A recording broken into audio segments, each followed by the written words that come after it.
Welcome to Surya tutorials. तो students, आज हम लोग जो है क्लास 10th के केमिस्ट्री के chapter chemical reactions and equations को पढ़ेंगे। तो स्टूडेंट्स, यहाँ पर हम लोग जो है इस चैप्टर को बहुत ही डिटेल्ड वे में डिस्कस करेंगे। तो चलिए स्टार्ट करते हैं स्टूडेंट्स। तो हम लोगों के चैप्टर का नेम क्या है students? Chemical reactions and equations. तो केमिकल रिएक्शंस एंड इक्वेशंस को समझने से पहले स्टूडेंट्स हम लोगों को पता होना चाहिए कि केमिकल्स क्या होते हैं। तो chemicals are the substance that consist or made up of matter. अब केमिकल्स स्टूडेंट्स हमारे ऐसे सब्सटेंसेस होते हैं जो मैटर से मिलके बने हुए होते हैं। अब मैटर क्या होता है students? Anything which occupy space and have mass is called matter. ऐसी कोई भी चीज़ स्टूडेंट्स जो क्या रख रही है, जो अपने पास मास को रख रही है और जिसका खुद का एक वॉल्यूम है, उसको हम लोग क्या बोल सकते हैं? उसको हम लोग मैटर बोलते हैं स्टूडेंट्स। और मैटर हमारा बेसिकली क्या होता है? ये हमारे सॉलिड्स होते हैं, लिक्विड्स होते हैं और गैसेस होते हैं। तो यहाँ से स्टूडेंट्स हम लोग क्या कह सकते हैं कि जो भी हमारे केमिकल्स होंगे, या तो ये सॉलिड होंगे, या तो ये लिक्विड होंगे, और या ये गैसेस की फॉर्म में होंगे। इसी तरीके से स्टूडेंट्स हम लोगों को जो है फिजिकल चेंजेस और केमिकल चेंजेस के बारे में भी नॉलेज होनी चाहिए। तो फिजिकल चेंजेस क्या होते हैं students? Changes in which the shape, size and colour of the matter changes called physical changes. अब ऐसे चेंजेस स्टूडेंट्स जिसमें जो हमारा मैटर है उसके साइज में चेंजमेंट आ जाए, उसके कलर में चेंजमेंट आ जाए, या उसकी शेप में चेंजमेंट आ जाए, उसको हम लोग क्या बोलेंगे? फिजिकल चेंज बोलेंगे स्टूडेंट्स। और ये फिजिकल चेंज होते हैं स्टूडेंट्स, इनमें कोई भी न्यू सब्सटेंस की फॉर्मेशन नहीं होती है। अगर हम लोग इसके एग्जाम्पल की बात करें स्टूडेंट्स, तो श्रेडिंग ऑफ पेपर और बॉइलिंग ऑफ वाटर। अगर हम लोग इस पेपर को स्टूडेंट्स, अगर हम लोग इसके टुकड़े कर देंगे तो ये हमारा क्या कहलाएगा? ये हमारा एक फिजिकल चेंज कहलाएगा। इसी तरीके से स्टूडेंट्स अगर हम लोग वाटर की बॉइलिंग करेंगे तो ये भी हमारा क्या कहलाएगा?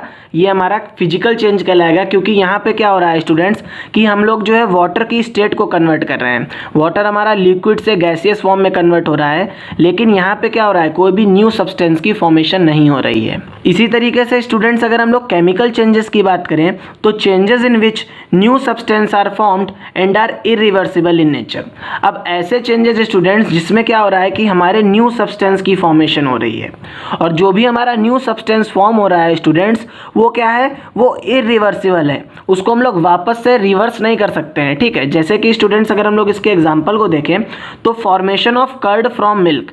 अब स्टूडेंट्स अगर हम लोग जो है मिल्क से एक बार जो है कर्ड को बना लेंगे, जैसे कि दूध से दही को एक बार हम लोग बनाएंगे, तो वापस से हम लोग जो है इस कर्ड को मिल्क में कन्वर्ट नहीं कर सकते हैं। तो ये सारे चेंजेस स्टूडेंट्स हमारे क्या कहलाते हैं? केमिकल चेंजेस कहलाते हैं। और केमिकल चेंजेस में हमेशा एक न्यू सब्सटेंस की फॉर्मेशन होती है। तो यहाँ से स्टूडेंट्स हम लोगों ने जो है केमिकल रिएक्शंस एंड इक्वेशंस का इंट्रोडक्शन देख लिया। हम लोगों ने समझ लिया कि केमिकल्स क्या होते हैं, फिजिकल चेंजेस क्या होते हैं और केमिकल चेंजेस क्या होते हैं। अब हम लोग देखेंगे स्टूडेंट्स कि हमारे केमिकल रिएक्शंस क्या होते हैं और किस तरीके से रिएक्शन होती है। तो स्टूडेंट्स हम लोगों का नेक्स्ट टॉपिक क्या है? That is chemical reaction. अब केमिकल रिएक्शन क्या है? It is a process in which two or more than two chemical substance react and a new substance are formed. This is called chemical reaction.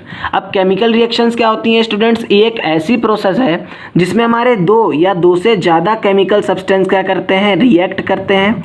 और react जब ये करते हैं students तो हमेशा जो है न्यू सब्सटेंस की फॉर्मेशन होती है। अगर स्टूडेंट्स हम लोग इसको एक एग्जाम्पल के थ्रू समझें तो जब हमारा मैग्नीशियम जो है ऑक्सीजन के साथ क्या कर रहा है? रिएक्ट कर रहा है या इसके कांटेक्ट में आ रहा है, तो ये क्या कर रहा है? ये मैग्नीशियम ऑक्साइड को फॉर्म कर रहा है। तो स्टूडेंट्स हम लोगों को यहाँ से समझना है कि मैग्नीशियम और ऑक्सीजन की वजह से क्या हो रहा है? केमिकल रिएक्शन हो रही है। तो ऐसे सब्सटेंस स्टूडेंट्स जिनकी वजह से हमारी केमिकल रिएक्शन होती है उनको हम लोग क्या बोल देते हैं? रिएक्टेंट बोल देते हैं। तो substance which take part in a chemical reaction is called reactant. ठीक है, इसी तरीके से स्टूडेंट्स अगर हम लोग देखें तो इन दोनों के बीच में जब रिएक्शन हुई तो एक न्यू सब्सटेंस की फॉर्मेशन हुई। इस न्यू सब्सटेंस को हम लोग क्या बोलते हैं? प्रोडक्ट बोलते हैं। ठीक है, तो the new substance which produces as a result of chemical reaction are called product. अब ऐसे सब्सटेंस स्टूडेंट्स जो हमारे केमिकल रिएक्शन के रिजल्ट में प्रोड्यूस होते हैं, ठीक है, उसको हम लोग क्या बोल देते हैं? प्रोडक्ट्स बोल देते हैं। तो स्टूडेंट्स हम लोगों का नेक्स्ट टॉपिक क्या है? That is characteristics of chemical reaction. अब जब भी स्टूडेंट्स हमारी केमिकल रिएक्शन अकर होगी तो कोई ना कोई चेंजमेंट होगा। तो ये चेंजेस क्या हो सकते हैं स्टूडेंट्स? तो फर्स्ट चेंज क्या होगा? Change in state. अगर हम लोग यहाँ पे देखें स्टूडेंट्स तो हाइड्रोजन क्या है? हमारी गैसियस फॉर्म में है और ऑक्सीजन भी हमारी क्या है? गैसियस फॉर्म में है। लेकिन जब इन दोनों के बीच में रिएक्शन हुआ तो यहाँ पे वाटर प्रोड्यूस हुआ, और ये जो वाटर था स्टूडेंट्स ये क्या था, ये हमारी लिक्विड फॉर्म में था। तो यहाँ से हम लोग क्या कह रहे हैं स्टूडेंट्स कि जो हमारे गैसेस थे, ये जो हमारा रिएक्टेंट था ये गैस फॉर्म में था, लेकिन इसने अपनी स्टेट को क्या किया, चेंज किया, और ये किस में कन्वर्ट हो गया, ये लिक्विड फॉर्म में हो गया। तो यहाँ से स्टूडेंट्स हम लोग क्या कह सकते हैं कि जब भी हमारी केमिकल रिएक्शन अकर होगी तो बहुत ज़्यादा चांसेस होंगे कि जो हमारे रिएक्टेंट साइड सब्सटेंस हैं और जो हमारे product side new substance form हो रहे हैं उनकी जो स्टेट है उसमें क्या आ जाए, चेंजमेंट हो जाए। सेकेंड कैरेक्टरिस्टिक क्या होगा स्टूडेंट्स, चेंज इन कलर। अब जब भी हमारी केमिकल रिएक्शन होगी स्टूडेंट्स तो क्या होगा, कलर में भी चेंजमेंट आ सकता है। जैसे कि स्टूडेंट्स अगर हम लोग देखें तो जब हमारा कॉपर सल्फेट जो है आयरन के साथ रिएक्ट कर रहा है तो ये क्या फॉर्म कर रहा है, फेरस सल्फेट को फॉर्म कर रहा है, और यहाँ पे हमारा कॉपर रिलीज हो जा रहा है। हम लोगों को देखना क्या है स्टूडेंट्स की जो हमारा कॉपर सल्फेट की जो सोल्यूशन थी ये क्या थी, ये ब्लू कलर की थी, लेकिन जैसे ही इन दोनों के बीच में रिएक्शन हुआ और फेरस सल्फेट की फॉर्मेशन हुई तो यहाँ पे जो हमारी सोल्यूशन थी ये ग्रीन कलर की हो गई। तो यहाँ से स्टूडेंट्स हम लोग क्या कह सकते हैं कि जब भी हमारी केमिकल रिएक्शन होगी तो क्या हो सकता है, कलर में भी चेंजमेंट आ सकता है। नेक्स्ट कैरेक्टरिस्टिक स्टूडेंट्स हमारा क्या है, एवोल्यूशन ऑफ गैस। अब जब भी हमारी केमिकल रिएक्शन होगी स्टूडेंट्स तो क्या हो सकता है, गैसेस का भी एवोल्यूशन हो सकता है, गैसेस भी प्रोड्यूस हो सकती हैं। जैसे कि अगर हम लोग यहाँ से देखें स्टूडेंट्स तो जब हमारा जिंक जो है सल्फ्यूरिक एसिड के साथ रिएक्ट कर रहा है तो ये क्या फॉर्म कर रहा है, जिंक सल्फेट को फॉर्म कर रहा है, और यहाँ पे हमारी जो है हाइड्रोजन गैस की प्रोडक्शन हो रही है। तो स्टूडेंट्स यहाँ पे आप लोगों को हमेशा याद रखना है कि जब भी हमारे प्रोडक्ट साइड या रिएक्टेंट साइड गैसेस लिखी होंगी कोई भी, तो गैसेस हमेशा जो है हवा में उड़ जाती हैं, तो हम लोग इसको अपर साइड एरो से रिप्रेजेंट करेंगे। इसी तरीके से स्टूडेंट्स हमारे प्रेसिपिटेट क्या होते हैं, प्रेसिपिटेट हमारे वो सब्सटेंस होते हैं जो हमारे बीकर में बचे रह जाते हैं, ठीक है। तो रिमेनिंग सब्सटेंस स्टूडेंट्स हमारा क्या कहलाता है, प्रेसिपिटेट कहलाता है, और इनको हमेशा हम लोग जो है डाउन साइड एरो से रिप्रेजेंट करते हैं। तो यहाँ पे हम लोगों ने क्या देखा स्टूडेंट्स की हमारी जो गैस है ये क्या हो रही है, गैस प्रोड्यूस हो रही है, और ये गैस हमारी क्या है, हाइड्रोजन गैस है।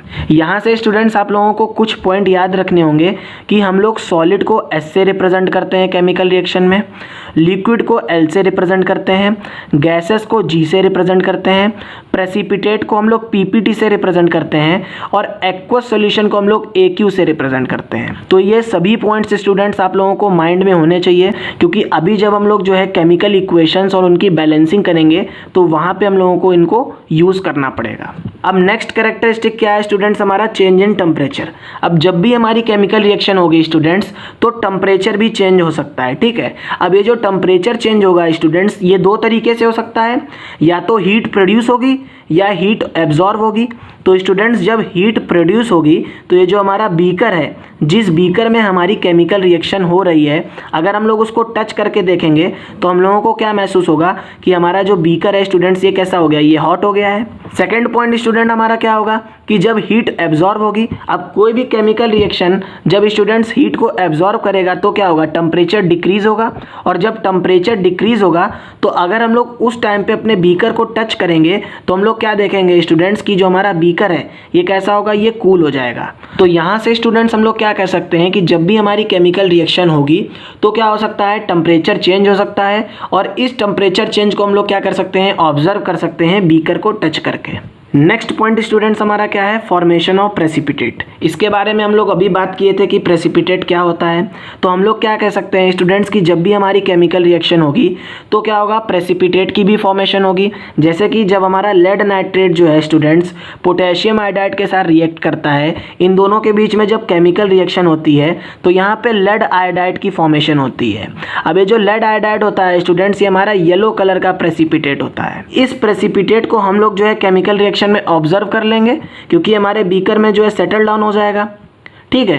तो हम लोग क्या कह सकते हैं स्टूडेंट्स कि जब भी हमारी केमिकल रिएक्शन होगी तो उसमें प्रेसिपिटेट की भी फॉर्मेशन होगी, और उस प्रेसिपिटेट को हम लोग क्या कर सकते हैं, ऑब्जर्व कर सकते हैं, और उसको देख करके हम लोग चेक कर सकते हैं कि यहाँ पे हमारी केमिकल रिएक्शन अकर हुई है। तो स्टूडेंट्स हम लोगों का नेक्स्ट टॉपिक क्या है, केमिकल इक्वेशंस। तो अभी हम लोगों ने स्टूडेंट्स केमिकल रिएक्शंस के बारे में बात करी। अब हम लोग देखेंगे कि इन केमिकल रिएक्शंस को हम लोग किस तरीके से रिप्रेजेंट करते हैं। तो केमिकल इक्वेशन हमारा क्या होता है students, the method or technique of representation of chemical reactions is known as chemical equation. अब केमिकल इक्वेशन क्या है स्टूडेंट्स, केमिकल इक्वेशन बेसिकली एक मेथड है, एक टेक्निक है जिससे हम लोग क्या करते हैं, अपनी केमिकल रिएक्शंस को रिप्रेजेंट रिप्रेजेंट करते हैं। तो बेसिकली स्टूडेंट्स हम लोगों के पास दो मेथड होते हैं केमिकल रिएक्शंस को रिप्रेजेंट करने के लिए। पहला मेथड हमारा वर्ड इक्वेशन होता है और सेकंड मेथड स्टूडेंट्स हमारा होता है केमिकल फार्मूला। तो यहाँ से स्टूडेंट्स हम लोग वर्ड इक्वेशन को देखते हैं। तो when we represent our chemical equation in simple words called word equation. अब जब स्टूडेंट्स हम लोग जो है अपनी केमिकल इक्वेशन को जो है सिंपल वर्ड्स की फॉर्म में रिप्रेजेंट करते हैं तो उसको हम लोग क्या बोलते हैं, वर्ड इक्वेशन बोलते हैं। तो यहाँ पे स्टूडेंट्स इसको हम लोग एग्जाम्पल के थ्रू भी समझ सकते हैं कि यहाँ पे मैग्नीशियम और ऑक्सीजन ये हमारे वर्ड की फॉर्म में है। तो मैग्नीशियम और ऑक्सीजन के बीच में जब रिएक्शन हुआ स्टूडेंट्स तो इसने क्या फॉर्म किया, मैग्नीशियम ऑक्साइड को फॉर्म किया। तो यहाँ पे स्टूडेंट्स हम लोग क्या कह सकते हैं कि हम लोगों ने अपनी केमिकल रिएक्शन को रिप्रेजेंट तो किया लेकिन ये वर्ड की फॉर्म में रिप्रेजेंट किया, तो इसीलिए हम लोग इसको क्या बोलेंगे, वर्ड इक्वेशन बोलेंगे। नोट करके स्टूडेंट्स आप लोग एक पॉइंट हमेशा याद रखिएगा कि arrow represents the direction of a reaction. ये जो हमारा एरो का हेड है ये क्या करता है, ये हमेशा डायरेक्शन ऑफ द रिएक्शन को रिप्रेजेंट करता है कि किस डायरेक्शन में हमारी जो रिएक्शन है वो हो रही है। तो स्टूडेंट्स अब हम लोग जो है सेकंड मेथड को देख लेते हैं जिससे हम लोग जो है अपनी केमिकल रिएक्शंस को रिप्रेजेंट कर सकते हैं, that is chemical formula. So when we represents our chemical equations in terms of its chemical formula, तो यहाँ पे क्या होगा स्टूडेंट्स कि हम लोग जो है अपनी केमिकल रिएक्शंस को क्या करेंगे, केमिकल फार्मूले के टर्म में रिप्रेजेंट करेंगे। जैसे कि स्टूडेंट्स अगर हम लोग देखें तो मैग्नीशियम, अब यहाँ पे हम लोगों ने मैग्नीशियम वर्ड का ना यूज़ करके इसका केमिकल फार्मूला यूज़ किया। इसी तरीके से स्टूडेंट्स ऑक्सीजन वर्ड का ना यूज़ करके ऑक्सीजन के केमिकल फार्मूले का यूज़ किया। तो मैग्नीशियम और ऑक्सीजन में जब रिएक्शन हुआ स्टूडेंट्स तो मैग्नीशियम ऑक्साइड की फॉर्मेशन हुई। इसी तरीके से स्टूडेंट्स कार्बन मोनोऑक्साइड और हाइड्रोजन गैस के बीच में जब रिएक्शन हुआ तो क्या फॉर्म हुआ, हमारा मेथनॉल फॉर्म हुआ, दैट इज CH3OH। यहाँ पे स्टूडेंट्स आप लोगों को हमेशा एक पॉइंट को याद रखना है कि ये जो हमारा एरो है इसके ऊपर जो कुछ भी लिखा होगा, जैसे कि यहाँ पे लिखा है स्टूडेंट्स 300 एटमॉस्फेरिक प्रेशर, तो जो भी हमारे एरो के ऊपर लिखा होता है स्टूडेंट्स वो क्या करता है, वो एज ए कैटलिस्ट की तरीके से काम करता है। उसको हम लोग क्या बोलते हैं, कैटलिस्ट बोलते हैं। अब कैटलिस्ट क्या होते हैं स्टूडेंट्स, दो substance which are added in a chemical reaction to increase or decrease the speed of a reaction is called catalyst. तो कैटलिस्ट हमारे वो सब्सटेंस हैं जो रिएक्शन की स्पीड को या तो इंक्रीज कर देंगे या डिक्रीज कर देंगे। तो यहाँ पे स्टूडेंट्स हम लोग क्या कर रहे हैं, हम लोग कार्बन मोनोऑक्साइड और हाइड्रोजन गैस में क्या कर रहे हैं, कैटलिस्ट का यूज़ कर रहे हैं और कैटलिस्ट की प्रेजेंस में क्या कर रहा है, मेथनॉल की फॉर्मेशन कर रहा है। और साथ ही साथ स्टूडेंट्स ये रिएक्शन जो है बहुत ज़्यादा इंपॉर्टेंट है आपके बोर्ड एग्जाम्स के पॉइंट ऑफ व्यू से। स्टूडेंट्स अभी हम लोगों ने केमिकल रिएक्शंस के बारे में बात करी, फिर हम लोगों ने केमिकल इक्वेशन को देखा कि कितने मेथड से हम लोग जो है केमिकल रिएक्शंस को रिप्रेजेंट कर सकते हैं। अब हम लोग देखते हैं कि केमिकल इक्वेशंस कितने टाइप की होती हैं। तो बेसिकली केमिकल इक्वेशंस हमारे दो टाइप की होती हैं स्टूडेंट्स। पहली हमारी बैलेंस्ड केमिकल इक्वेशन होती है और दूसरी हमारी होती है अनबैलेंस्ड केमिकल इक्वेशन, और इसी को हम लोग क्या बोलते हैं, स्केलेटल इक्वेशन। तो आप लोग इसको हमेशा, इस वर्ड को हमेशा याद रखिएगा, एग्जाम में जो है स्टूडेंट्स आप लोगों को कंफ्यूज करने के लिए ये पूछा जाता है, ठीक है। तो वो क्वेश्चन क्या बोलेगा, what do you mean by skeletal equation. तो आप लोग कंफ्यूज ना होइएगा, स्केलेटल इक्वेशन हमारी क्या होती है, अनबैलेंस्ड केमिकल इक्वेशन। तो बैलेंस्ड केमिकल इक्वेशन स्टूडेंट्स हमारी क्या होती हैं, those chemical equations in which the number of different elements must be equal on the reactant side and the product side. अब ऐसे केमिकल इक्वेशंस स्टूडेंट्स जिनमें जो हमारे डिफरेंट एलिमेंट्स के जो एटम्स प्रेजेंट हैं वो रिएक्टेंट साइड भी इक्वल हो और प्रोडक्ट साइड भी इक्वल हो। जैसे कि स्टूडेंट्स अगर हम लोग देखें तो हाइड्रोजन जब हमारा आयोडीन के साथ रिएक्ट किया तो यहाँ पे क्या हुआ, हाइड्रोजन आयोडाइड की फॉर्मेशन हुई। तो रिएक्टेंट साइड स्टूडेंट्स हमारे हाइड्रोजन के कितने एटम थे, 2 एटम थे, और आयोडीन के स्टूडेंट्स हमारे 2 एटम थे, और प्रोडक्ट साइड स्टूडेंट्स हमारे हाइड्रोजन के कितने एटम है, 2 एटम है। यहाँ से स्टूडेंट्स आयोडीन के भी 2 एटम है। यहाँ से स्टूडेंट्स हम लोग क्या कह सकते हैं कि जो हमारे डिफरेंट एलिमेंट्स के जो एटम्स हैं वो रिएक्टेंट साइड और प्रोडक्ट साइड क्या है, इक्वल है। तो ये हमारी क्या कहलाएगी, बैलेंस्ड केमिकल इक्वेशन कहलाएगी। नोट करके स्टूडेंट्स आप लोग एक पॉइंट याद रखिएगा कि केमिकल इक्वेशंस को हम लोग हमेशा बैलेंस करते हैं to satisfy the law of conservation of mass. तो law of conservation of mass हमारा क्या कहता है स्टूडेंट्स कि हमारा जो मास है, टोटल मास हमेशा क्या रहेगा, सेम रहेगा। तो रिएक्टेंट साइड एटम का मास स्टूडेंट्स जो है हमारे प्रोडक्ट साइड के एटम्स के मास के हमेशा बराबर होगा बैलेंस्ड केमिकल इक्वेशन में। तो स्टूडेंट्स अब हम लोग जो है अनबैलेंस्ड केमिकल इक्वेशन को देख लेते हैं। तो those chemical equations in which the number of atom of different elements on the reactant side not equal to the product side. तो स्टूडेंट्स ऐसे केमिकल इक्वेशंस जिसमें जो हमारे नंबर ऑफ एटम्स हैं डिफरेंट एलिमेंट्स के वो रिएक्टेंट साइड और product side बराबर ना हो। जैसे कि स्टूडेंट्स यहाँ पे अगर हम लोग देखें तो हाइड्रोजन जब हमारा ऑक्सीजन के साथ रिएक्ट कर रहा है तो क्या कर रहा है, वाटर की फॉर्मेशन कर रहा है। तो रिएक्टेंट साइड स्टूडेंट्स हम लोगों के पास हाइड्रोजन और ऑक्सीजन के 2 एटम प्रेजेंट हैं। लेकिन अगर हम लोग यहाँ से देखें स्टूडेंट्स तो प्रोडक्ट साइड सिर्फ और सिर्फ हम लोगों के पास ऑक्सीजन का एक ही एटम प्रेजेंट है। तो यहाँ से स्टूडेंट्स हम लोग क्या कह सकते हैं कि जो हमारी अबव रिएक्शन है ये क्या है, अनबैलेंस्ड है, क्योंकि यहाँ पे जो नंबर ऑफ एटम्स हैं रिएक्टेंट साइड ये बराबर नहीं है प्रोडक्ट साइड के। ठीक है, तो स्टूडेंट्स हम लोगों का नेक्स्ट टॉपिक क्या है, balancing of chemical reactions and how to balance chemical equation. तो यहाँ पे स्टूडेंट्स हम लोग ये सीखेंगे कि किस तरीके से हम लोग जो है अपनी केमिकल रिएक्शंस को बैलेंस कर सकते हैं।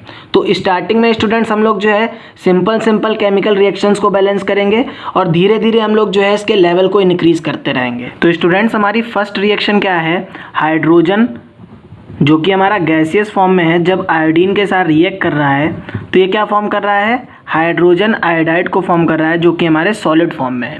तो स्टूडेंट्स अगर हम लोग देखें तो हम लोगों के पास हाइड्रोजन के रिएक्टेंट साइड 2 एटम है और इसी तरीके से आयोडीन के भी स्टूडेंट्स हम लोगों के पास रिएक्टेंट साइड 2 एटम है। बट अगर हम लोग प्रोडक्ट साइड देखें स्टूडेंट्स तो हाइड्रोजन का भी हम लोगों के पास एक ही एटम है और आयोडीन का भी हम लोगों के पास एक ही एटम है। तो हम लोग क्या करें स्टूडेंट्स अपनी केमिकल इक्वेशन को बैलेंस करने के लिए, अगर हम लोग यहाँ पे 2 से मल्टीप्लाई करा देंगे स्टूडेंट्स तो हम लोगों के पास जो है दोनों साइड जो है इक्वल नंबर ऑफ एटम हो जाएंगे। यहाँ से स्टूडेंट्स हम लोग क्या कह सकते हैं कि जब हमारा हाइड्रोजन गैस जो है आयोडीन गैस के साथ रिएक्ट कर रहा है तो ये क्या फॉर्म कर रहा है, 2 मॉलिक्यूल्स ऑफ हाइड्रोजन आयोडाइड को फॉर्म कर रहा है जो कि हमारे सॉलिड फॉर्म में है। और ये हमारी इक्वेशन क्या हो जाएगी स्टूडेंट्स, ये हमारी बैलेंस्ड इक्वेशन हो जाएगी। हमारी नेक्स्ट इक्वेशन में क्या बोल रहा है स्टूडेंट्स की हाइड्रोजन जो कि हमारा गैसियस फॉर्म में है जब ऑक्सीजन के साथ रिएक्ट कर रहा है तो क्या फॉर्म कर रहा है, वाटर को फॉर्म कर रहा है जो कि हमारे लिक्विड फॉर्म में है। तो यहाँ पे स्टूडेंट्स अगर हम लोग देखें तो हाइड्रोजन के हम लोगों के पास 2 एटम है, ऑक्सीजन के भी हम लोगों के पास 2 एटम है। लेकिन यहाँ पे स्टूडेंट्स प्रोडक्ट साइड हाइड्रोजन के हम लोगों के पास तो 2 एटम है, सिर्फ एक ही एटम है। तो हम लोग क्या करें स्टूडेंट्स, सबसे पहले हम लोग जो है ऑक्सीजन को बैलेंस कर लेते हैं। तो स्टूडेंट्स अगर हम लोग यहाँ पे 2 से मल्टीप्लाई करा दें तो अब हम लोगों के पास प्रोडक्ट साइड स्टूडेंट्स ऑक्सीजन के 2 एटम हो गए और रिएक्टेंट पे तो स्टूडेंट्स हम लोगों के पास 2 एटम थे ही। लेकिन स्टूडेंट्स अब हम लोग यहाँ पे अगर देखें तो हाइड्रोजन के हम लोगों के पास अब कितने एटम हो गए, 2 × 2 मतलब 4 एटम हो गए। लेकिन रिएक्टेंट साइड तो हम लोगों के पास सिर्फ 2 ही एटम है। तो यहाँ पे हम लोग 2 से मल्टीप्लाई करा देंगे स्टूडेंट्स तो हमारे हाइड्रोजन के एटम बैलेंस हो जाएंगे।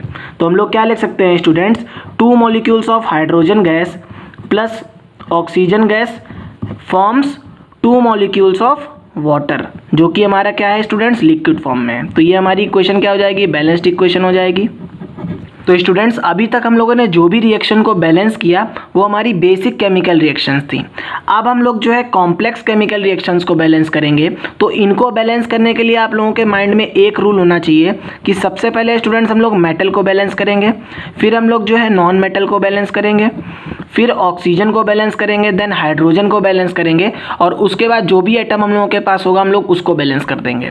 तो यहाँ पे स्टूडेंट्स हम लोगों से क्या बोल रहा है कि जब हमारा नाइट्रिक एसिड जो है कैल्शियम हाइड्रोक्साइड के साथ रिएक्ट कर रहा है तो क्या फॉर्म कर रहा है, कैल्शियम नाइट्रेट को फॉर्म कर रहा है स्टूडेंट्स और वाटर को रिलीज कर रहा है। तो यहाँ पे स्टूडेंट्स अगर हम लोग देखें तो मेटल हमारा क्या है, कैल्शियम है और कैल्शियम हम लोगों के पास रिएक्टेंट साइड भी एक एटम है और प्रोडक्ट साइड भी एक एटम है। तो कैल्शियम हमारा ऑलरेडी बैलेंस है।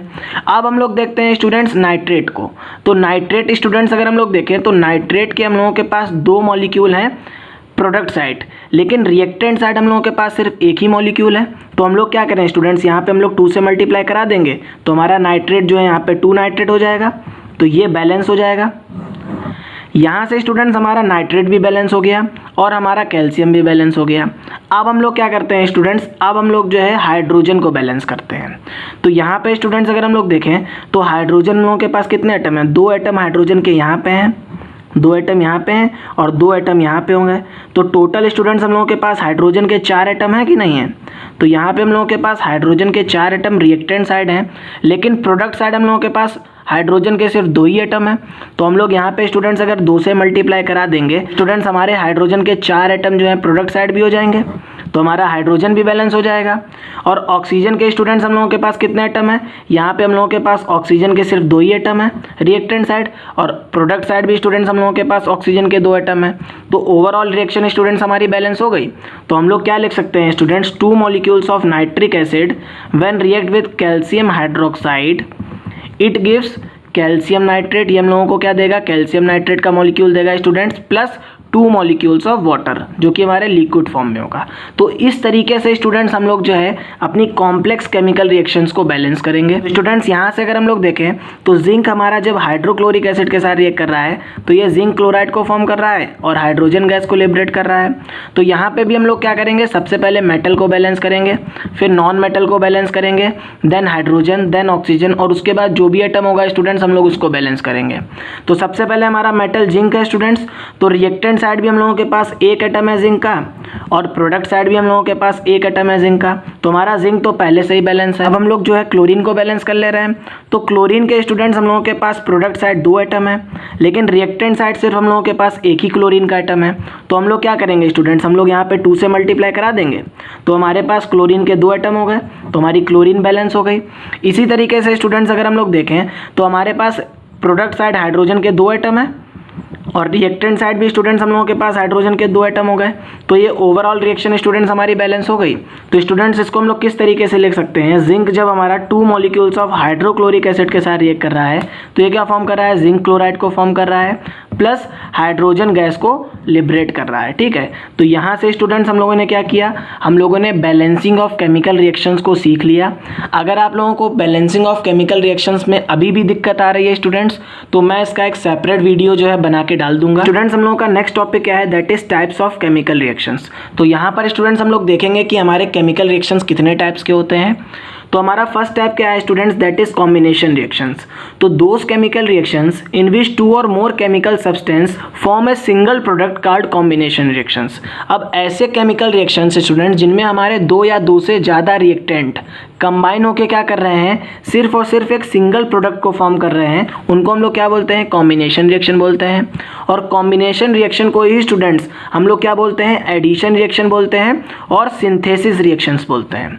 तो स्टूडेंट्स अगर हम लोग इसके एक जर्नल एग्जांपल को देखें तो यहाँ पे हम लोगों के पास क्या है, 2 या 2 से ज़्यादा रिएक्टेंट हैं। तो हमारे पास ए रिएक्टेंट है, बी रिएक्टेंट है और सी रिएक्टेंट है। इनके बीच में जब रिएक्शन हुआ तो यहाँ पे जो प्रोडक्ट फॉर्म हुआ दैट इज डी। ये हमारा कोई भी प्रोडक्ट हो सकता है, लेकिन ये जो प्रोडक्ट होगा ये सिर्फ सिंगल प्रोडक्ट फॉर्म होगा, तो उसको हम लोग क्या बोल देंगे स्टूडेंट्स, कॉम्बिनेशन रिएक्शंस बोल देंगे। तो यहाँ से स्टूडेंट्स अगर हम लोग इनके एग्जांपल को देखें तो कैल्शियम ऑक्साइड जब हमारा वाटर के साथ रिएक्ट कर रहा है स्टूडेंट्स, तो ये क्या कर रहा है, कैल्शियम हाइड्रोक्साइड को फॉर्म कर रहा है। यहाँ पे हम लोगों के पास क्या है स्टूडेंट्स, यहाँ पे हम लोगों के पास 2 रिएक्टेंट हैं, और 2 रिएक्टेंट जब कंबाइन हो रहे हैं तो हम लोगों को सिर्फ और सिर्फ एक ही प्रोडक्ट दे रहे हैं। तो ये हमारा क्या होगा, ये हमारे कॉम्बिनेशन रिएक्शन का एग्जाम्पल होगा। इसी तरीके से स्टूडेंट्स अगर हम लोग देखें तो कैल्शियम हाइड्रोक्साइड जब हमारा कार्बन डाइऑक्साइड गैस के साथ रिएक्ट करता है तो ये कैल्शियम कार्बोनेट को फॉर्म करता है, और साथ ही साथ यहाँ पे वाटर भी रिलीज होता है। तो स्टूडेंट्स ये हमारे कॉम्बिनेशन रिएक्शन का एग्जाम्पल नहीं है, लेकिन ये जो रिएक्शन है ये इसके साथ कोरिलेटेड है। ठीक है, क्योंकि यहाँ पे स्टूडेंट्स ये क्या कर रहा है, ये कैल्शियम कार्बोनेट जो है हमारा, ये इसी को हम लोग क्या बोलते हैं, लाइमस्टोन बोलते हैं, और यही हमारा क्या कहलाता है, मार्बल कहलाता है। ठीक है, तो ये बहुत इंपॉर्टेंट रिएक्शन थी स्टूडेंट्स, और ये दोनों एक दूसरे के साथ कोरिलेटेड थी, इसीलिए मैंने इसको कॉम्बिनेशन रिएक्शन के एग्जाम्पल में डाल दिया। लेकिन कॉम्बिनेशन रिएक्शन हमारी ये है और ये है। ठीक है, ये इसके साथ अटैच्ड है। ठीक, इसी तरीके से स्टूडेंट्स अगर हम लोग देखें तो हाइड्रोजन जब हमारा ऑक्सीजन के साथ रिएक्ट कर रहा है तो ये वाटर की फॉर्मेशन कर रहा है। तो यहाँ पे भी स्टूडेंट्स हम लोग के 2 रिएक्टेंट क्या कर रहे हैं, कंबाइन हो रहे हैं और एक सिंगल प्रोडक्ट को दे रहे हैं। तो ये सभी स्टूडेंट्स हमारे क्या हो जाएंगे, कॉम्बिनेशन रिएक्शन के एग्जाम्पल हो जाएंगे। स्टूडेंट्स हम लोगों का नेक्स्ट टाइप क्या है, दैट इज डिकम्पोजिशन रिएक्शंस। तो those reactions in which a single substance or reactant decomposes to form more than 2 products are called decomposition reactions. अब डिकम्पोजिशन रिएक्शंस स्टूडेंट्स हमारी ऐसी केमिकल रिएक्शंस होती हैं जिसमें हमारा सिंगल रिएक्टेंट ये क्या करता है, ये डिकम्पोज होता है और ये 2 या 2 से ज़्यादा प्रोडक्ट की फॉर्मेशन करता है। तो यहाँ से हम लोग क्या कह सकते हैं स्टूडेंट्स कि जो हमारी डिकम्पोजिशन रिएक्शन है ये जस्ट अपोजिट है कॉम्बिनेशन रिएक्शन के, क्योंकि कॉम्बिनेशन रिएक्शन में क्या हो रहा था स्टूडेंट्स कि हमारे दो या दो से ज़्यादा रिएक्टेंट क्या कर रहे थे, कंबाइन करके एक सिंगल प्रोडक्ट को दे रहे थे। और यहाँ पे क्या हो रहा है स्टूडेंट्स, यहाँ पे हमारा एक सिंगल रिएक्टेंट जो है दो या दो से ज़्यादा प्रोडक्ट की फॉर्मेशन कर रहा है। यहाँ से स्टूडेंट्स अगर हम लोग देखें तो जब हमारा फेरस सल्फेट इसको जब हम लोग हीट प्रोवाइड करते हैं तो क्या होता है, डिकम्पोज होता है, ये फेरिक ऑक्साइड की फॉर्मेशन करता है और सल्फर डाइऑक्साइड गैस और सल्फर ट्राइऑक्साइड गैस की फॉर्मेशन करता है। तो यहाँ पे हम लोग क्या कह सकते हैं स्टूडेंट्स कि हमारा एक सिंगल रिएक्टेंट डिकम्पोज हो रहा है मोर देन 2 प्रोडक्ट में, तो ये हमारा क्या हो जाएगा, ये हमारा डिकम्पोजिशन रिएक्शन का एग्जांपल हो जाएगा। और साथ ही साथ स्टूडेंट्स ये केमिकल रिएक्शन बहुत ज़्यादा इंपॉर्टेंट है, क्योंकि हमारी जो सल्फर डाइऑक्साइड गैस होती है और सल्फर ट्राइऑक्साइड गैस होती है, इनकी जो स्मेल होती है ये कैसी होती है, रॉटन एक्स की तरीके से होती है। इसी तरीके से स्टूडेंट्स हमारा नेक्स्ट रिएक्शन क्या हो जाएगा, कैल्शियम कार्बोनेट को जब हम लोग हीट करते हैं स्टूडेंट्स तो ये क्या करता है, ये कैल्शियम ऑक्साइड की फॉर्मेशन करता है, जिसको हम लोग क्या बोलते हैं, जिसको हम लोग क्विक लाइम भी बोलते हैं, ठीक है स्टूडेंट्स, और लाइम भी बोलते हैं। और यहाँ पे ये क्या करता है, ये कार्बन डाइऑक्साइड गैस की फॉर्मेशन करता है। अब ये जो कार्बन डाइऑक्साइड गैस है स्टूडेंट्स, ये जब प्रोड्यूस होती है तो ये ब्रिस्क इफरवेसेंस के साथ प्रोड्यूस होती है, ठीक है।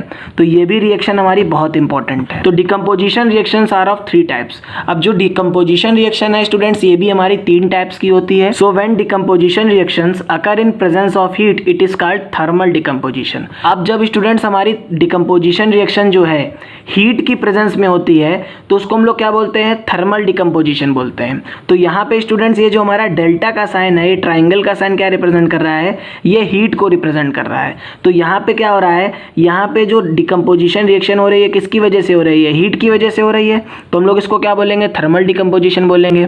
और इसका एग्जाम्पल क्या हो जाएगा स्टूडेंट्स, कैल्शियम कार्बोनेट जो है कैल्शियम ऑक्साइड और कार्बन डाइऑक्साइड गैस को प्रोड्यूस कर रहा है। इसी तरीके से स्टूडेंट्स अगर हम लोग देखें, so when decomposition reaction occur in presence of sunlight it is called photochemical decomposition. अब जब हमारी डिकम्पोजिशन रिएक्शन जो है स्टूडेंट्स ये सनलाइट की वजह से होती है, सनलाइट की प्रेजेंस में होती है, तो इसको हम लोग क्या बोलते हैं, फोटोकेमिकल डिकम्पोजिशन बोलते हैं। तो यहाँ पे स्टूडेंट्स अगर हम लोग देखें तो हमारा सिल्वर क्लोराइड ये हमारा सिंगल रिएक्टेंट है और यहाँ पे हम लोग इसको क्या सप्लाई कर रहे हैं, हम लोग इसको सनलाइट दे रहे हैं और सनलाइट की वजह से क्या हो रहा है, इसका ब्रेकडाउन हो रहा है और ये क्या फॉर्म कर रहा है, सिल्वर को फॉर्म कर रहा है और क्लोरीन गैस को फॉर्म कर रहा है, ठीक है। इसी तरीके से स्टूडेंट्स अगर हम लोग देखें तो सिल्वर ब्रोमाइड इसको जब हम लोग सनलाइट के प्रेजेंस में लाते हैं तो ये क्या फॉर्म करता है, सिल्वर को फॉर्म करता है और ब्रोमीन गैस को प्रोड्यूस करता है।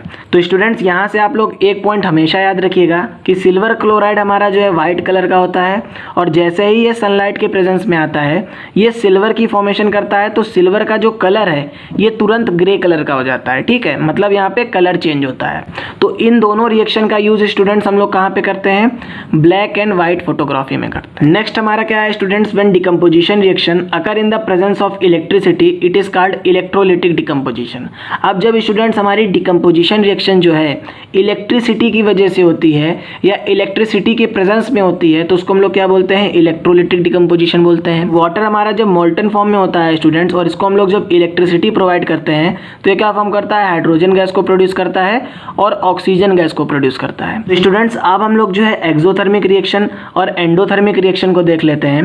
तो एक्सोथर्मिक रिएक्शन हमारी क्या होती हैं, those reactions in which energy is produce in the form of heat are called exothermic reaction. अब ऐसे केमिकल रिएक्शन स्टूडेंट्स जिनमें क्या हो रहा है, जिनमें जो है हमारी एनर्जी प्रोड्यूस हो रही है इन the form of heat, means ये जो है हीट एनर्जी को प्रोड्यूस कर रहे हैं, तो इनको हम लोग क्या बोलेंगे, एक्सोथर्मिक रिएक्शन बोलेंगे। और जितने भी हमारे कॉम्बिनेशन रिएक्शन होते हैं स्टूडेंट्स ये सभी क्या होते हैं, ये हमारे एक्सोथर्मिक रिएक्शन होते हैं, ठीक है। तो यहाँ पे स्टूडेंट्स अगर हम लोग देखें तो कैल्शियम ऑक्साइड जब हमारा वाटर के साथ रिएक्ट करेगा तो ये क्या फॉर्म करेगा, कैल्शियम हाइड्रोक्साइड को फॉर्म करेगा और यहाँ पे ह्यूज अमाउंट में क्या प्रोड्यूस होती है स्टूडेंट्स, हीट प्रोड्यूस होती है। तो ये क्या होगा स्टूडेंट्स, ये हमारा एक्सोथर्मिक रिएक्शन का एग्जांपल होगा। और साथ ही साथ स्टूडेंट्स यहाँ पे क्या हो रहा है, यहाँ पे हमारे दो रिएक्टेंट क्या कर रहे हैं, दो रिएक्टेंट कंबाइन होकर के एक सिंगल प्रोडक्ट को फॉर्म कर रहे हैं, तो ये हमारा क्या हो जाएगा, ये हमारा कॉम्बिनेशन रिएक्शन भी है। अब नेक्स्ट है स्टूडेंट्स हमारा एंडोथर्मिक रिएक्शन। तो those reactions in which energy is absorb are called endothermic reaction. अब ऐसे केमिकल रिएक्शन स्टूडेंट्स जिसमें क्या हो रहा है, एनर्जी को एब्जॉर्ब किया जा रहा है, और जब एनर्जी एब्जॉर्ब होगी स्टूडेंट्स तो क्या होगा, टेम्परेचर कूल हो जाएगा। तो हम लोग क्या कह सकते हैं स्टूडेंट्स कि ऐसे केमिकल रिएक्शंस जिनमें क्या हो रहा है, जिनमें जो है हमारी हीट एनर्जी एब्जॉर्ब हो रही है, उनको हम लोग क्या बोलेंगे, एंडोथर्मिक रिएक्शन बोलेंगे। तो जितने भी स्टूडेंट्स हमारे डिकम्पोजिशन रिएक्शन होते हैं ये सभी क्या होते हैं, ये सभी हमारे एंडोथर्मिक रिएक्शन होते हैं। अगर हम लोग इसका एग्जांपल देखें स्टूडेंट्स, तो कैल्शियम कार्बोनेट को हम लोग यहाँ पे क्या दे रहे हैं, हीट एनर्जी प्रोवाइड कर रहे हैं। तो स्टूडेंट्स जब हम लोग इसको हीट एनर्जी प्रोवाइड कर रहे हैं तो ये कैल्शियम कार्बोनेट क्या कर रहा है, ये हीट एनर्जी को एब्जॉर्ब कर रहा है। तो जब ये हीट एनर्जी को स्टूडेंट्स एब्जॉर्ब करेगा, इसका टेम्परेचर स्टूडेंट्स कम हो जाएगा, ठीक है। तो ये क्या फॉर्म कर रहा है, कैल्शियम ऑक्साइड और कार्बन डाइऑक्साइड गैस को प्रोड्यूस कर रहा है। यहाँ से स्टूडेंट्स ये हमारा क्या होगा, एंडोथर्मिक रिएक्शन का एग्जांपल होगा। साथ ही में स्टूडेंट्स अगर हम लोग देखें तो हम लोगों के पास सिर्फ एक ही रिएक्टेंट है, और एक रिएक्टेंट हमारा क्या कर रहा है, दो प्रोडक्ट की फॉर्मेशन कर रहा है, ठीक है। तो हम लोग क्या बोलेंगे, ये हमारा डिकम्पोजिशन रिएक्शन भी है। तो हम लोग यहाँ से क्या कह सकते हैं स्टूडेंट्स कि जितने भी हमारे डिकम्पोजिशन रिएक्शन हैं वो सभी हमारे एंडोथर्मिक रिएक्शंस होते हैं। तो स्टूडेंट्स हम लोगों का नेक्स्ट टॉपिक क्या है, दैट इज डिस्प्लेसमेंट रिएक्शंस। अब डिस्प्लेसमेंट रिएक्शन क्या होते हैं students, those reactions in which a more reactive element displaces a less reactive element called displacement reaction. अब ऐसे केमिकल रिएक्शंस स्टूडेंट जिनमें जो है हमारे एक मोर रिएक्टिव एलिमेंट क्या कर रहा है, एक लेस रिएक्टिव एलिमेंट को डिस्प्लेस कर देता है, तो उसको हम लोग क्या बोलते हैं, डिस्प्लेसमेंट रिएक्शन बोलते हैं। और इन्हीं डिस्प्लेसमेंट रिएक्शन को स्टूडेंट्स हम लोग क्या बोलते हैं, सिंगल डिस्प्लेसमेंट रिएक्शन बोलते हैं, क्योंकि यहाँ पे क्या हो रहा है, सिर्फ एक ही एलिमेंट में क्या हो रहा है, डिस्प्लेसमेंट हो रहा है। तो यहाँ से स्टूडेंट्स अगर हम लोग इसके एग्जाम्पल को देखें तो आयरन जब हमारा कॉपर सल्फेट के साथ ये करता है तो क्या फॉर्म करता है, फेरस सल्फेट को फॉर्म करता है और कॉपर को डिस्प्लेस कर देता है। तो डायरेक्टली हम लोग कह सकते हैं स्टूडेंट्स कि आयरन जो है हमारा ये ज़्यादा रिएक्टिव एलिमेंट है, और ये हमारा कॉपर क्या है, लेस रिएक्टिव एलिमेंट है। तो ये क्या करेगा, इसको डिस्प्लेस कर देगा, और ये क्या फॉर्म कर लेगा, फेरस सल्फेट को फॉर्म कर लेगा। तो ये हमारी क्या हो जाएगी, डिस्प्लेसमेंट रिएक्शन हो जाएगी स्टूडेंट्स। क्योंकि यहाँ पे सिर्फ एक ही एलिमेंट का डिस्प्लेसमेंट हो रहा है तो इसीलिए हम लोग इसको क्या बोल देंगे स्टूडेंट्स, सिंगल डिस्प्लेसमेंट रिएक्शन भी बोल देंगे। सिमिलरली स्टूडेंट्स अगर हम लोग देखें तो जिंक जब हमारा कॉपर सल्फेट के साथ रिएक्ट करता है स्टूडेंट्स, तो ये क्या फॉर्म कर रहा है, जिंक सल्फेट को फॉर्म कर रहा है और कॉपर को प्रोड्यूस कर रहा है। तो हम लोग क्या कह सकते हैं स्टूडेंट्स, क्योंकि जिंक हमारा क्या है, मोर रिएक्टिव एलिमेंट है और कॉपर हमारा लेस रिएक्टिव एलिमेंट है, तो जिंक क्या करेगा, जिंक जो है कॉपर को डिस्प्लेस कर देगा, ठीक है। तो ये सभी रिएक्शन स्टूडेंट्स हमारे क्या हो जाएंगे, ये सारे रिएक्शन हमारे डिस्प्लेसमेंट रिएक्शन हो जाएंगे। एक बहुत इंपॉर्टेंट पॉइंट स्टूडेंट्स आप लोग नोट करके रखिएगा कि जब भी हमारे डिस्प्लेसमेंट रिएक्शन होते हैं तो जो हमारा केमिकल रिएक्शन हो रहा होता है उसकी सोल्यूशन में क्या होता है, चेंज इन कलर हो जाता है, वहाँ पे कलर का चेंजमेंट होता है।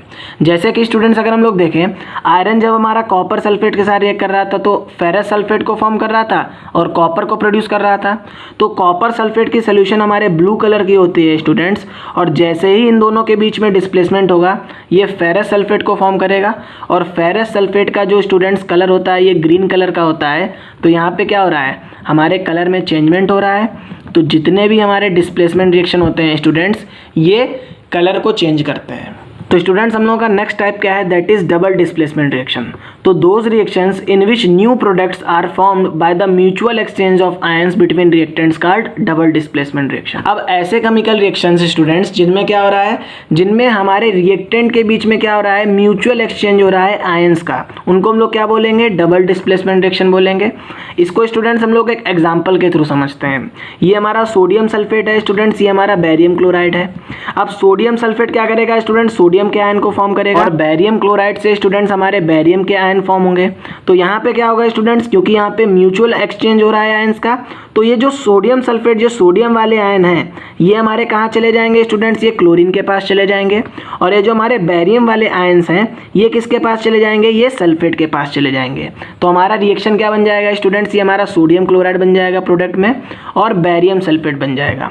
क्योंकि यहाँ पे क्या हो रहा है स्टूडेंट्स, क्योंकि यहाँ पे दो एलिमेंट के बीच में डिस्प्लेसमेंट डिस्प्लेसमेंट हो रहा है, इसीलिए इसको हम लोग क्या बोल देते हैं स्टूडेंट्स, डबल डिस्प्लेसमेंट रिएक्शन बोल देते हैं। और साथ ही साथ स्टूडेंट्स आप लोग एक बात हमेशा याद रखिएगा कि जब भी हमारे डबल डिस्प्लेसमेंट रिएक्शन होते हैं तो प्रेसिपिटेट की फॉर्मेशन होती है। तो हम लोग क्या कह सकते हैं स्टूडेंट्स कि all the double displacement reactions responsible for the formation of precipitate, so they are also called precipitate reaction.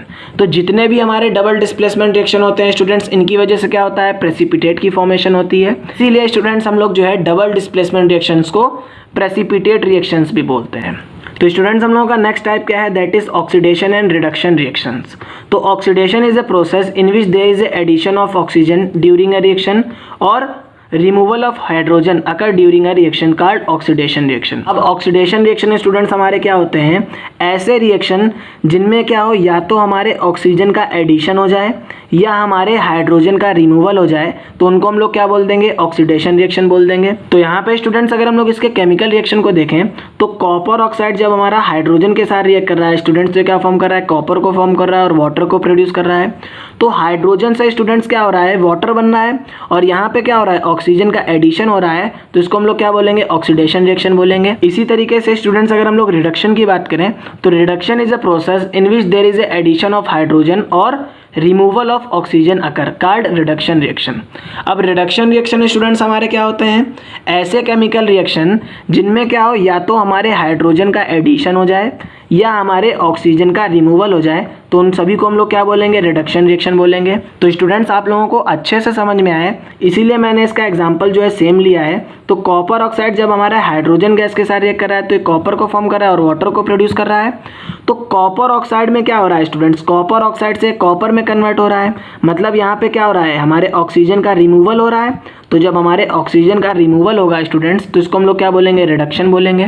तो यहाँ से स्टूडेंट्स हम लोगों ने जो है ऑक्सीडेशन और रिडक्शन रिएक्शन के बारे में बात कर ली। अब नोट करके स्टूडेंट्स आप लोग जो है इस पॉइंट को लिख लीजिए कि reaction in which oxidation and reduction both occur at the same time called redox reaction. अब ऐसे केमिकल रिएक्शन है स्टूडेंट्स जिनमें हमारा ऑक्सीडेशन रिएक्शन और रिडक्शन रिएक्शन एक ही साथ अकर हो, एक ही टाइम पे, तो हम लोग उसको क्या बोलेंगे, रेडॉक्स रिएक्शन बोलेंगे। तो यहाँ पे स्टूडेंट्स फिर से मैंने एग्जांपल सेम लिया है आप लोगों को अच्छे से समझाने के लिए। तो कॉपर ऑक्साइड और कॉपर के बीच में क्या हो रहा है, रिडक्शन हो रहा है स्टूडेंट्स, और हाइड्रोजन और वाटर के बीच में क्या हो रहा है, ऑक्सीडेशन हो रहा है। तो यहाँ पे एक ही रिएक्शन में क्या हो रहा है स्टूडेंट्स, हमारा रिडक्शन भी हो रहा है और ऑक्सीडेशन भी हो रहा है। तो इस रिएक्शन को स्टूडेंट्स हम लोग क्या बोलेंगे, रेडॉक्स रिएक्शन बोलेंगे। और रेडॉक्स में स्टूडेंट्स री का मतलब क्या होता है, रिडक्शन, और ऑक्स का मतलब क्या होता है, ऑक्सीडेशन। तो इस तरीके से स्टूडेंट्स हम लोगों ने जो है सभी टाइप्स के केमिकल रिएक्शंस को डिस्कस कर लिया। अब हम लोग देखते हैं स्टूडेंट्स कि हमारे जो ऑक्सीडेशन और रिडक्शन रिएक्शन है इनका इफेक्ट हमारी डेली लाइफ में क्या पड़ता है। ठीक है, तो स्टूडेंट्स हम लोगों का नेक्स्ट टॉपिक क्या है, that is effect of oxidation and reduction reaction. तो बेसिकली स्टूडेंट्स हम लोगों को क्लास 10th में दो इफेक्ट पढ़ने हैं, पहला हमारा कोरोजन हो जाएगा और दूसरा हमारा रेंसिडिटी हो जाएगा।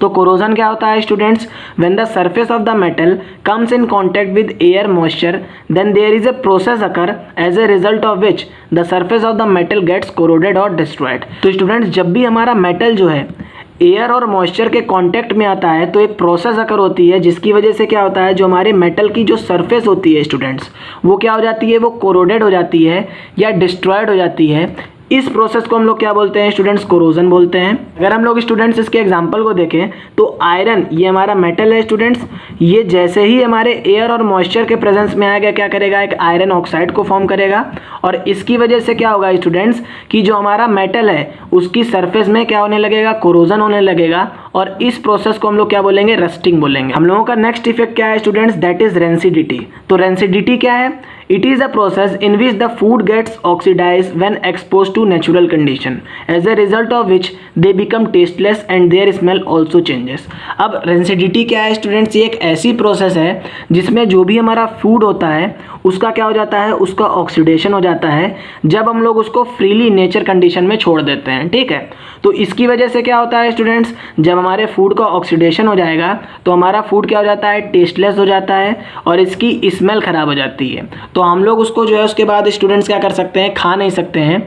ठीक है, एक तरीके से जो हमारा फूड है स्टूडेंट्स वो सड़ जाता है। तो इसी प्रोसेस को स्टूडेंट्स हम लोग क्या बोलते हैं, रेंसिडिटी बोलते हैं।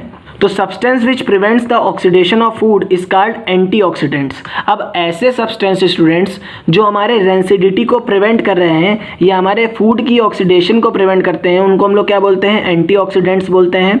और इसका एग्जांपल क्या हो जाएगा स्टूडेंट्स, हमारा नाइट्रोजन और हीलियम गैस। तो स्टूडेंट्स अब हम लोग जो है अपने लास्ट टॉपिक को डिस्कस करते हैं, that is measures to prevent rancidity of food. अब किस तरीके से जो है स्टूडेंट्स हम लोग जो है फूड को रेंसिड होने से बचा सकते हैं। तो फर्स्ट मेथड क्या होगा students, keep it in A cool place like refrigerator. हमें अपने फूड को स्टूडेंट्स हमेशा कहाँ पे रखना चाहिए, हमेशा एक कूल प्लेस पे रखना चाहिए, just like refrigerator. Second point में स्टूडेंट्स हम लोग क्या कह सकते हैं, not expose to the nature for a long time.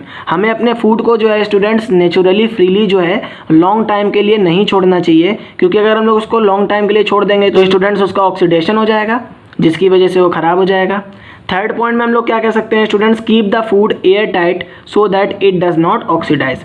हमें अपने फूड को क्या करना चाहिए स्टूडेंट्स, एयर टाइट रखना चाहिए या उसमें एंटीऑक्सीडेंट फिल करके रखना चाहिए, जस्ट लाइक नाइट्रोजन, जिसकी वजह से जो हमारा फूड है स्टूडेंट्स उसका ऑक्सीडेशन ना हो और हम लोग जो है स्टूडेंट्स उसको रेंसिड होने से बचा सकें।